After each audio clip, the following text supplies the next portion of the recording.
the hellfires with you. How kind to want to send me home. So the newest patch for Mortal Kombat 1 on the Nintendo Switch came out a little bit over a week ago, and we didn't even go a minute before we ran into the first major problem, that being that Conan the Barbarian did not work on the Nintendo Switch version. For those of you who don't know, whenever a new DLC character comes out for Mortal Kombat 1, those of us who bought either the Premium Edition for Year 1 or the Khaos Reigns bundle for Year 2, we were supposed to have 7 days of early access to the newest character before he becomes widely available for everyone. But this time, nobody who bought the early access period on the Switch had access to Conan until the last 8 hours of the early access period. So technically we did get it, but we kinda didn't.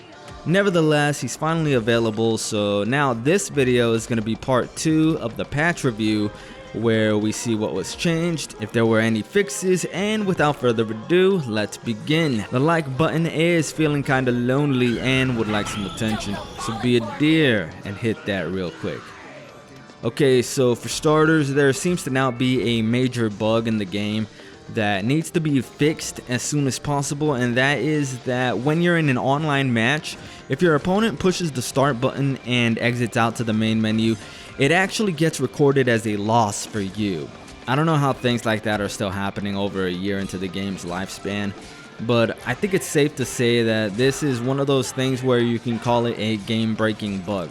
It may have something to do with the fact that in the patch notes relating specifically to the Switch version, they do say that they fixed a latency issue that's caused by going in and out of the pause menu in the online training mode.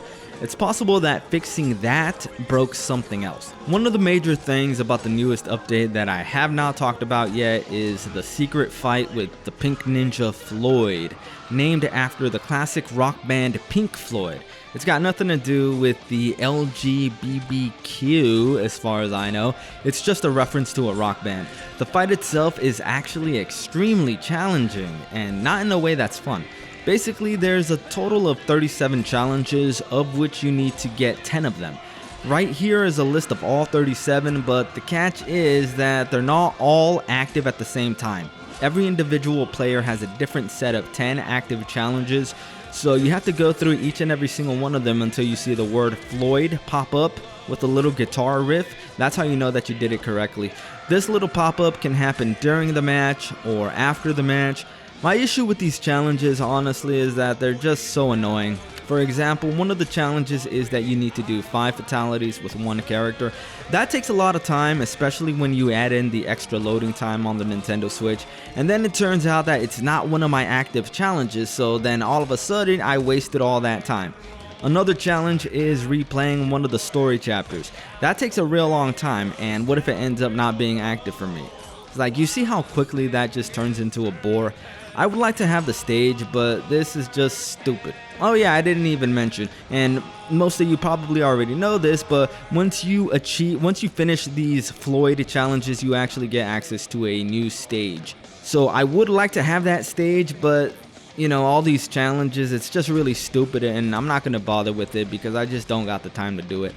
A member of my Discord who did unlock the stage on the Switch version, he posted this screenshot. So this is what it looks like on the Nintendo Switch. It's actually very pixelated and does not look very good at all.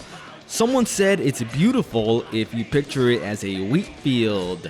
Like I said in another video, those of us on the Switch kind of got screwed out of our early access, and so I think a decent compensation would be to just let us have the stage. I mean, it's not like it looks good anyways, so you can think of it as like burning us twice, but at least we get some new content out of it, right? With this new update, old replays are automatically deleted. Loading times are about the same as in recent patches, so they're not great, but they're still way better than they were on launch day. It seems like there's now an issue where if you push the start button, there's a longer than normal pause before you get to the main menu. So yeah, there's still quite a few issues that need to be worked out, issues that were not present before, which are present now. And I don't know why things like that are still happening.